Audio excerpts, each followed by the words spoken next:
Bonjour et bienvenue à tous sur le plateau TV du village Univers VO. Pour sa 4e participation à Équipe Auto, Univers VO regroupe encore une fois les acteurs clés de la distribution VO dans son village dédié et aussi les fait débattre et réagir sur les différentes thématiques du métier.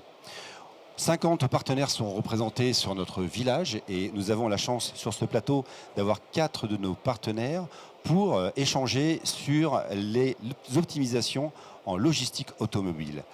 Merci à tous les 4 d'être avec nous. Je vais vous proposer de vous présenter les uns après les autres et puis ensuite on va pouvoir échanger sur ce magnifique thème. Donc Tristan Ruby. Bonjour Xavier. Du coup, Tristan Ruby, je représente la plateforme Entre Marchands Auto. On rassemble les professionnels de l'automobile. Le but, c'est de leur permettre de pouvoir faire des achats, ventes de véhicules occasion à prix marchand et à prix fixe. Et le tout avec beaucoup de qualité et de transparence. Parfait. Axel Oui, Gritton. bonjour, Axel Gritton. Je suis responsable du commerce régional au sein du groupe 4. Donc, le groupe 4 est un logisticien automobile. Et le commerce régional, ça permet d'être au plus près notamment des marchands qui ont des besoins, que ce soit en logistique ou que ce soit en rénovation, que ce soit en préparation ou que ce soit éventuellement en changement de conducteur. Donc avec la mobilité aujourd'hui et les flottes qui utilisent de plus en plus des besoins de changement de véhicules, donc la possibilité de préparer les véhicules avant le changement de conducteur, par exemple. Merci Axel. Emery Gavalda. Bonjour Xavier, bonjour à tous. Du coup, Emery Gavalda, directeur commercial de la société iFlow. Donc iFlow est une plateforme digitale dédiée à la logistique automobile sur laquelle on va retrouver 3 solutions de transport. Le chauffeur professionnel, qui est notre cœur de métier, le conducteur particulier et du transport camion avec nos partenaires, qui nous permet de rayonner sur la France, la Belgique et l'Espagne. Merci Emery. Et Johan Rozek du groupe Charles-André. Bonjour Xavier, bonjour à tous. Aujourd'hui, je représente le groupe Charles-André et la division logistique automobile de cette société. J'occupe les fonctions de responsable des activités sur les flux ateliers, notamment spécialisés dans le remarketing VO. Donc je vous parlerai des équipements qu'on est en train d'installer dans nos ateliers pour proposer des solutions aux marchands, aux clients, pour remettre en état leur véhicule. Parfait. Merci à tous les 4. Alors j'ai envie de commencer en fait, et je remercie Tristan d'avoir participé, d'avoir accepté de participer avec nous. En fait, Tristan vient de démarrer une belle société avec qui j'espère qu'on va avoir des volumes qui vont pousser de plus en plus. Finalement, l'intérêt de t'avoir avec nous sur le plateau, c'est aussi de voir, pour toi qui a des yeux un peu nouveaux sur ce marché et sur les premiers impacts dans le lancement de ta plateforme, de tout ce qui concerne la logistique automobile, quels sont les enjeux pour toi? Quel est le nerf de la guerre? Quels sont les points sur lesquels demain tu as envie de poser des questions justement à nos amis qui sont les spécialistes de la logistique? Alors déjà, pour resituer, l'avantage que je vais avoir, c'est que ça fait un petit moment que je suis dans l'automobile. D'abord en concession, après à mon compte en tant que marchand. Et aujourd'hui, avec cette plateforme, je représente, c'est vrai finalement un peu aujourd'hui, les marchands. La logistique, c'est un point qui est hyper important. Tout simplement, ça fait partie des étapes de l'approvisionnement, que ce soit pour se sourcer, mais aussi aujourd'hui de plus en plus pour vendre à des clients de partout, que ce soit sur la partie régionale, mais aujourd'hui de plus en plus nationale. La magie d'Internet, c'est un petit peu ça aussi aujourd'hui. Donc voilà, c'est profiter justement de ce moment pour voir avec vous comment chacun vous voyez ce que vous pouvez apporter, les transformations aussi à venir pour demain. Et oui, c'est clair que c'est effectivement hyper vital dans les flux. Donc sur la partie logistique automobile, en fait on a parlé beaucoup de logistique ces dernières années parce qu'on a su que pendant toutes les périodes de Covid c'était un endroit stratégique. Sur la partie auto, on a des volumes qui ont énormément varié, on a des schémas qui changent énormément, il y a des capacités de transport qui peuvent être complexes, il y a besoin d'équipements, il y a besoin de nouvelles technologies également de partout. Moi j'ai envie effectivement de compléter en disant mais aujourd'hui comment vous allez pouvoir, dans l'accompagnement de vos clients, les aider à optimiser leur logistique, arriver à améliorer leurs délais, leurs coûts. Emery, je sens que tu as envie d'en parler de suite. Non, parce qu'effectivement, ça me parle. C'est une problématique que nos clients ont au quotidien et on essaie d'y répondre avec la meilleure solution possible. Ce que j'ai bien aimé, c'est le parallèle aussi avec le e-commerce en fait, et tout ce qui s'est fait dans d'autres secteurs en fait, de l'activité. Et finalement, aujourd'hui, l'automobile arrive au niveau de ces standards-là, donc de savoir exactement quand la livraison va se passer, à m'amener du digital autour pour savoir où ça en est, quelles sont les différentes étapes de sa livraison.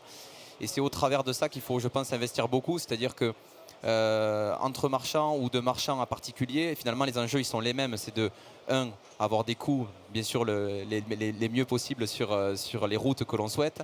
2, avoir du digital pour suivre en fait tout simplement où cela en est dans le transport. Et 3, avoir une satisfaction du client, qu'il soit professionnel ou particulier. Et donc amener une expérience aussi pour notamment les particuliers que l'on sert dans le monde du véhicule d'occasion, qu'ils aient ce moment-là gravé un peu dans leur mémoire comme s'ils allaient la chercher en concession.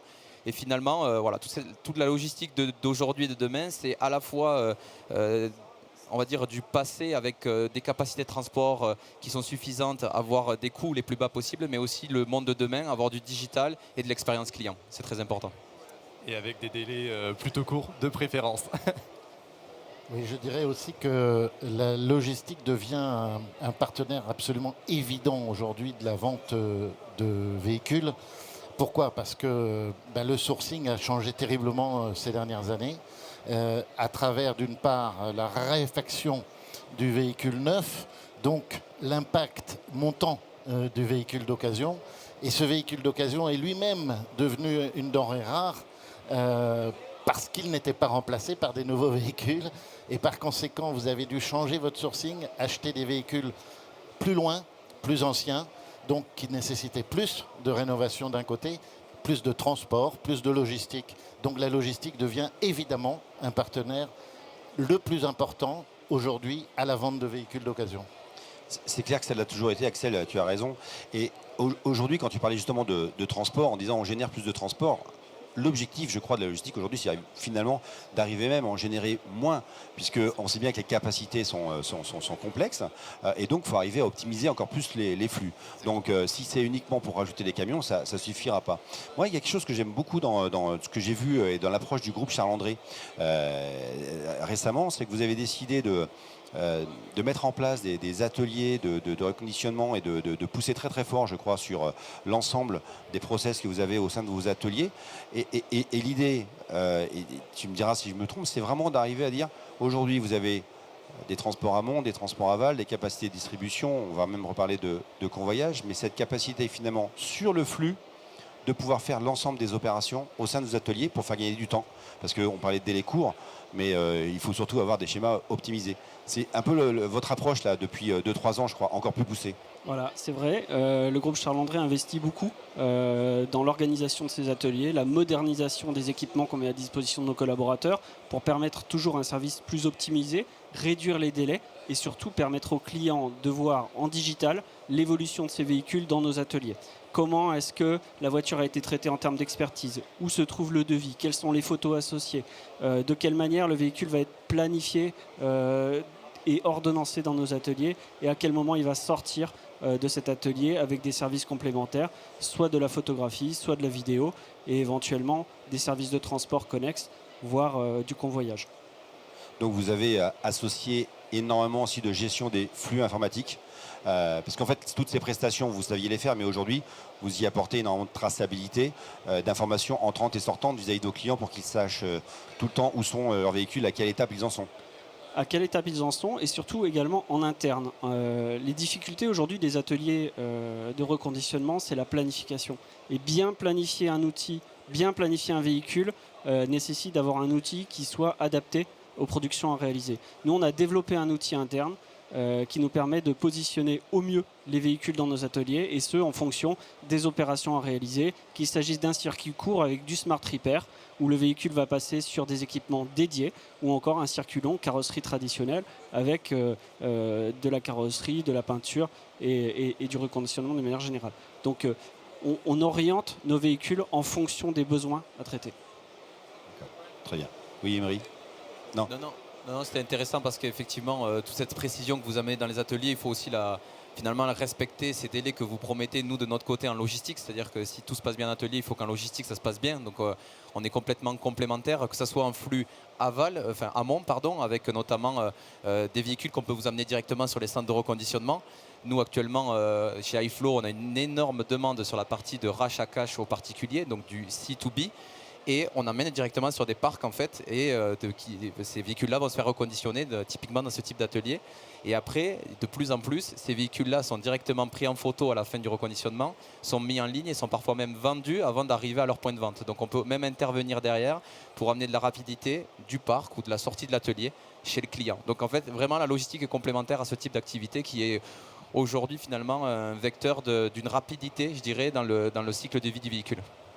Oui, tout à fait. Chez nous, l'expertise est faite dès le déchargement de la voiture sur le centre ou dès l'entrée par un convoyeur, de manière à permettre l'établissement du devis le plus rapidement possible selon le cahier des charges client et ensuite l'intégration dans la chaîne de production. Oui, parce qu'effectivement, ce que l'on comprend aussi du marché, c'est qu'un jour est un jour.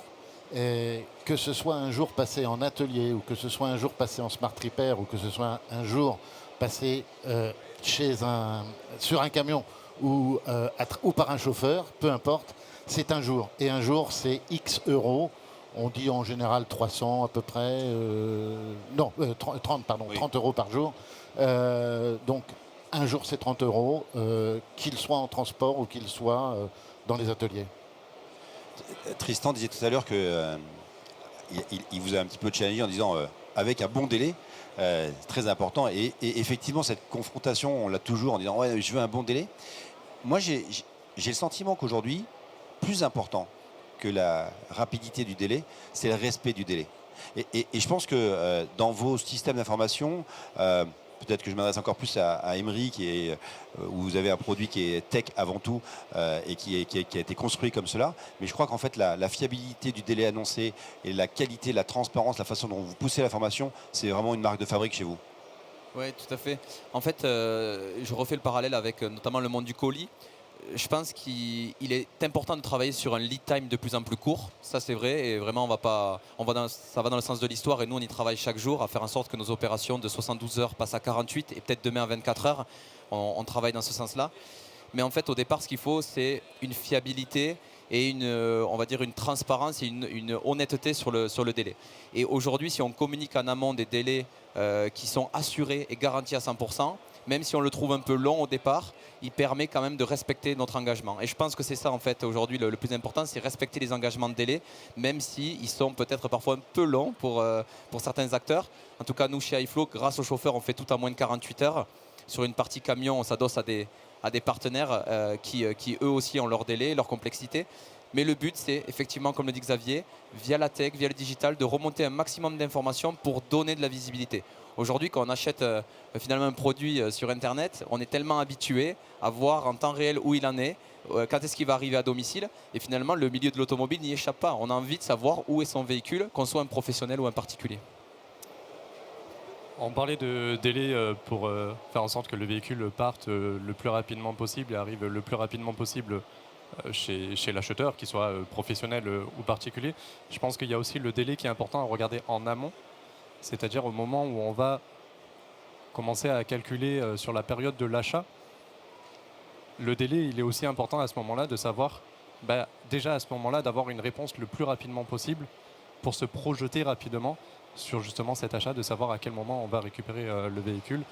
Je sais que la société comme iFlow sont hyper réactifs dessus parce qu'ils sont de base une entreprise qui est plus technologie et c'est un peu leur force aujourd'hui d'avoir très rapidement un prix à donner directement sur les transports avec leur offre notamment de convoyeurs professionnels. Et je pense que ça serait très intéressant pour tout le secteur du transport en général d'essayer de se caler aussi sur ça et d'apporter le plus rapidement possible des coûts de transport aux différents intervenants, que ce soit pour les professionnels acheteurs, mais aussi pour les professionnels vendeurs. Du coup, Axel, justement pour rebondir, toi qui fais partie d'une société où il y a effectivement une grosse force de transport, pour s'adresser aux clients qu'on a effectivement dans un univers comme Univers VO, comme on a aujourd'hui à Équipe Auto, dans cette communication, dans cette facilité de contact pour s'adapter, comment un grand groupe comme le vôtre arrive à mettre en place des démarches justement régionales pour arriver à bien répondre avec réactivité, comme le disait Tristan? Eh bien, en fait, effectivement, on a réorganisé un petit peu le commerce. On a changé notre vision pour s'adapter aux modifications de la distribution, notamment. La distribution, il y a quelques années, c'était beaucoup des petits concessionnaires indépendants, voire des garages familiaux. Aujourd'hui, ce sont des groupes qui ont 10, 15, 20, 50 points de vente et qui donc sont régionaux. Donc il faut s'appuyer effectivement sur des commerciaux régionaux qui vont voir ces gens-là pour pouvoir leur proposer nos solutions logistiques, de transport, évidemment par camion, mais on s'adosse également très souvent à des convoyeurs et donc ça nous permet d'aller directement chez le client, même éventuellement particulier dans le cas d'un VO, récupérer le VO, le ramener sur le centre et ensuite le transporter de centre à centre, voire le rénover, etc. Donc ça nous donne une possibilité d'une solution logistique complète. Cette approche régionale, Johan, finalement, c'est aussi la marque de fabrique, historiquement d'ailleurs, avec les filiales peut-être du groupe Charles-André, avec cette capacité à être très régional, très local, mais en même temps pouvoir se dire, si effectivement un acteur aujourd'hui a besoin d'avoir le même type de prestation, avec le même outil, le même type de suivi un peu partout en France, vos outils permettent de le faire. Vous êtes en train de bien effectivement rationaliser, continuer à optimiser tous ces flux. Vous travaillez énormément. Peut-être ce serait intéressant d'ailleurs de parler un peu du délai dans l'atelier, comment vous le monitorez. J'ai l'impression que c'est effectivement et régional et capacité nationale. Oui, nos ateliers sont équipés d'un outil qui s'appelle VO by GCA, qui permet de suivre la traçabilité du véhicule de son entrée sur le parc à la relivraison. Donc on trace l'ensemble des étapes. Et ça, c'est en échange permanent et digitalisé avec le client. Donc il y a les analyses relatives aux expertises, puis ensuite l'envoi du devis, le délai pour la remise en état, pour les photos et ensuite pour la livraison. Oui, donc quand tu parles du délai, on n'est pas que dans le délai de production, on est dans tout le délai, y compris toute la partie tranche administrative sur laquelle on a beaucoup de temps à gagner dans les interactions. Oui, tout à fait, exactement. Ok, parfait. Sur tous ces flux logistiques, aujourd'hui, je m'adressais en particulier aux deux gros acteurs historiques. Comment vous voyez la partie innovation des mois, des années à venir aujourd'hui? Sur quoi vous avez envie d'accentuer? Sur quoi vous travaillez aujourd'hui qui vous permet de dire demain, on va savoir faire encore mieux? On sait que ça va être difficile de remettre des trains sur la route et on ne s'adaptera pas au marché VO avec des trains. On sait que c'est difficile de recommander plein de camions actuellement. Comment aujourd'hui vous appréhendez les possibilités d'arriver à apporter de l'innovation, améliorer le service? Je pense que l'enjeu principal aujourd'hui se situe sur le dernier kilomètre, ou premier, selon le cas. Voilà. Mais ça veut dire qu'effectivement, nos structures, qui sont des structures très organisées, très lourdes, ont besoin d'une agilité grandissante. Et cette agilité, elle est donnée par le dernier kilomètre et par s'adosser à des gens comme iFlow, par exemple, qui permettent de nous amener les véhicules directement sur nos centres et ensuite de faire fonctionner la grosse machine logistique. Voilà. En termes d'innovation, je pense aussi qu'il y a une partie qui est très importante qu'il ne faut pas négliger, puisqu'on parlait des coûts du transport, du délai. Donc c'est deux KPI, comme on dit, donc indicateurs clés qui sont très importants. Mais il y a aussi finalement le temps de gestion des transports. Et ça, c'est vraiment à mettre en avant. Et je pense que vous devez aussi retrouver ce sujet-là dans les ateliers. C'est permettre aux clients de passer simplement commande, qu'ils soient sûrs à 100% qu'elle était bien reçue, bien prise en compte, qui puisse ensuite la suivre, la modifier, l'annuler, et tout ça de manière la plus fluide possible. Pour nous, il nous paraît aberrant de devoir décrocher le téléphone, d'appeler plusieurs fois, de devoir envoyer des mails, etc. Et en fait, tout ce temps de gestion, c'est un coût opérationnel qui n'est pas négligeable. C'est-à-dire qu'on peut acheter un transport à bas prix, si je peux dire, mais si le temps de gestion, après, pour des marchands comme vous, est très chronophage, très long, et qui finalement vous coûte plus d'argent en termes de salaire horaire de gérer ce transport, ça n'a pas de sens. Donc il faut vraiment que les deux aillent de pair. Et je voulais juste rajouter en termes d'innovation, quelque chose qui nous tient à cœur chez iFlow, c'est lié à la RSE. Je pense qu'aujourd'hui, le monde dans lequel on vit nous fait prendre conscience des enjeux de demain sur cette partie-là. Et en fait, il y a un KPI qui doit être clé aussi, c'est on va dire, toute la partie CO2 rejetée par transport. Et il faut essayer d'imaginer des solutions innovantes demain, avec notamment des grandes sociétés qui sont ici autour de la table, pour trouver des solutions moins polluantes pour transporter ces véhicules-là. Parce que demain, ça n'aura pas de sens que de faire transporter une flotte de véhicules électriques sur un camion diesel. Et je pense que vous l'avez en tête et vous réfléchissez déjà à ça. Et nous, on a déjà imaginé des petites solutions pour faire en sorte que nos transports soient plus bas carbone, essayer d'inventer des solutions, notamment multimodales, en couplant le camion avec des lots et juste les derniers kilomètres avec le chauffeur, et éviter notamment qu'un de nos chauffeurs prenne la route de Paris à Marseille dans une voiture à lui tout seul. Voilà. Donc ça, c'est un peu ce que je voulais dire en termes d'innovation. C'est aussi le temps de gestion et les KPI de demain, dont notamment tout l'aspect environnemental qu'il faut bien prendre en compte. J'ai vu que la partie RSE, Ouais, la partie RSE est intéressante et moi je voudrais rajouter le volet aussi atelier pour ma part. L'innovation, ça passe aussi par les ateliers en mettant à disposition des cabines qui soient connectées, qui fonctionnent avec les dernières innovations, qui permettent de traiter les bons volumes au bon moment, avec de la supervision et surtout la bonne planification dans les ateliers. C'est quelque chose d'extrêmement important qui nous permet, du point de vue de l'innovation, de gagner sur le délai global. Ensuite, le groupe Charles-André développe également de son côté une flotte, une offre de convoyage, donc pour nous permettre d'avoir une solution complète à la fois d'approche, de stockage, de préparation et remise en état, puis de relivraison, qu'elle soit par porte 8 ou par convoyeur. oui, vous avez décidé vraiment de tout couvrir de bout en bout. Enfin, ça commence avec la Proof Station et effectivement cette capacité à avoir une analyse complète des véhicules à l'entrée et donc après maintenant jusqu'aux cabines effectivement qui sont plus informatisées et qui communiquent directement. Cabines complètement connectées qui nous permettent de voir les consommations en temps réel, de réduire et de travailler vraiment sur les économies d'énergie. C'est quelque chose qui est extrêmement important pour nous et surtout à l'attention de nos clients. Bon, merci beaucoup. Pour peut-être finir sur la partie last mile, puisqu'effectivement tu en parlais sur la partie dernier kilomètre, moi je crois effectivement que c'est un endroit sur lequel il y a énormément à gagner. On s'était amusé il y a quelques années à faire un peu de chiffrage sur l'importance de la distribution, notamment dans des milieux urbains, et on parlait de ZFE également. Et aujourd'hui, on sait que d'aller envoyer un porte 8, surtout au moment où on en manque, avec des conducteurs, surtout au moment où on en manque, distribuer et perdre du temps dans les bouchons parisiens ou dans toutes les grandes agglomérations, alors qu'il y a des solutions effectivement de convoyage, y compris d'ailleurs sur le 0 km. On a monté ça pour des clients, ça peut se faire très très bien.